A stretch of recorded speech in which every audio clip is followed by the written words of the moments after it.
nandito na pala kayo. Magpapahanda na ako ng pagkain. Bebang, dalhin mo na dito ang mga pagkain. Madali. Good morning.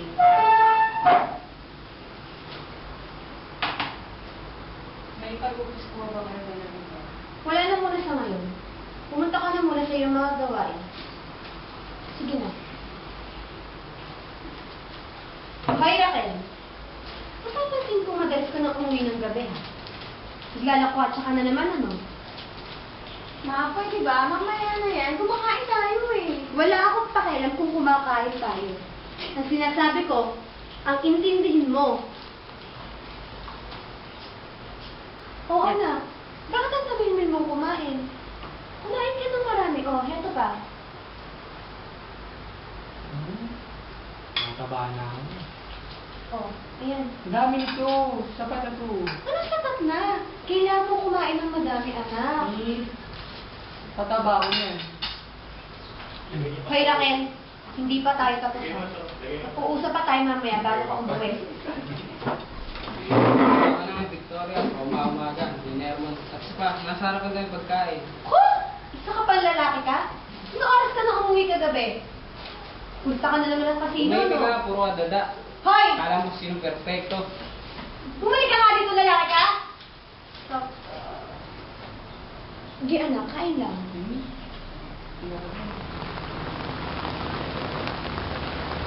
Mama Kino, good morning po. Raquel, good morning din. Sorry po kung hindi po ako nakapasok kahapon kasi may nangyari lang po sa bahay. Halos kalahati kahapon ng absent at kailangan na magmanda kayo para sa quiz natin para bukas tungkol doon sa diniscuss ko. At hindi dahilan na umabsent kayo para sa quiz natin bukas. I'm sorry. Magandang araw sa inyo. Ano po? Quiz? Paano masasagot yun?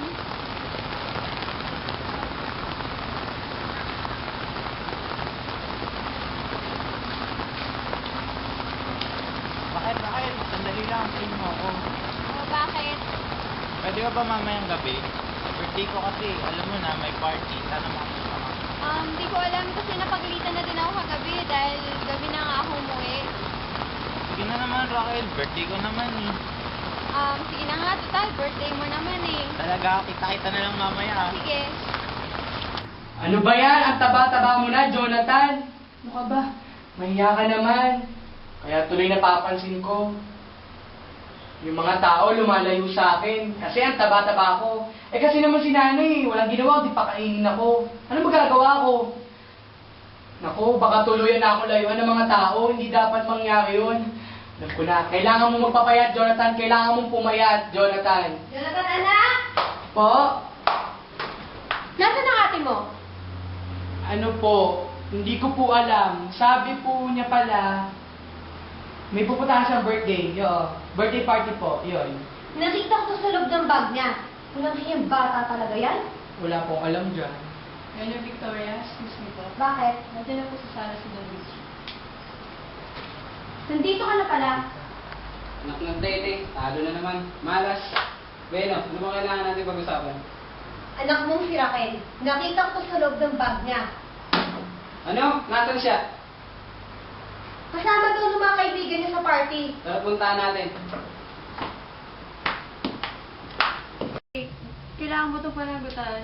Hindi ito matatanggap ng mga magulang ko. Paano na to? Huwag kang mag-alala, Raquel. Pananagutan kita, okay?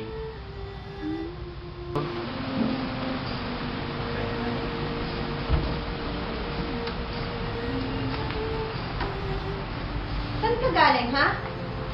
Upo ka nga dyan. Saan ka galing kagabi? Ba't ngayon ka lang? Sino yung lalaki kasama mo na yan? Ma, pa, tawarin niyo po kami. Pero may nangyari po sa amin kagabi ni Eric. Ano? Ha? Hindi mo ba alam ang ginagawa mo, ha? Oh, wala ka na ibinigay sa amin ng papa mo kung hindi sakit ng ulo. Ang siya kong bata ka? Doña Victoria, huwag niyo na pong pagalitan si Raquel. Kaya nga po ako nandito para siguraduhin na pananagutan ko ang responsibilidad ko kay Raquel. Ano sinasabi mong lalaki ka, ha? Wala. Alam mo na ba yung sinasabi mo? Bata niyo pa? Tama na yan, Raquel. Kaya akong maranasan ang hirap ng ginawa nila. Bata, siguraduhin bananay ko tawag si Raquel. Dahil kung hindi, makakaharap mo ako. Makakaasa po kayo.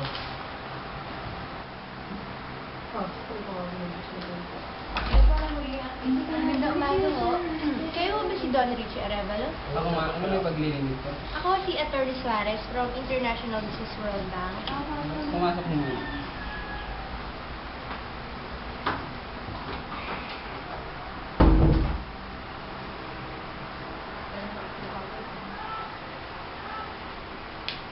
May mga papeles mo ako ukol sa pagkakautang ninyo sa aming bangko.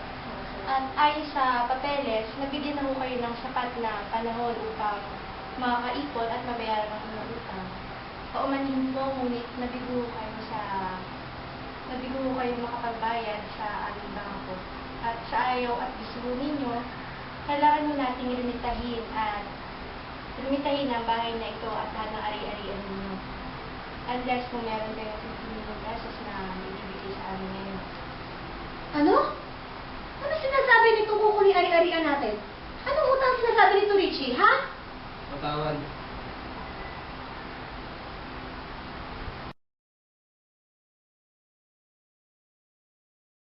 Asan ka? Teka, ba't naka-uniforme ka? Inay, papasok na ho ako. Mahigit 4 na araw na po kasi ako hindi pumapasok eh. Ba't ganyan ka ba? Hindi pwede sino mag-aasikaso ng bahay. Pero Nay, baka mapatasik na po ako sa eskwelahan. Wala akong pakialam kung mabatas sila sa eskwelahan dahil bobo ka naman.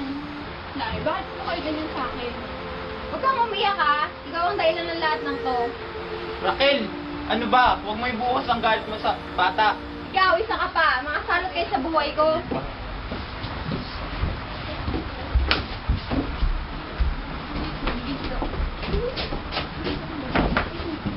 Hey, malas. Wala pa rin ako mahanap ng trabaho. O Eric, bakit ganyan ang mukha mo? Raquel ho kasi, dinadakdakan na naman ako. Ay, wala tayong magagawa. Mahanap ko yun. Ano sabi mo ha? Ano nangyari sa lakad mo?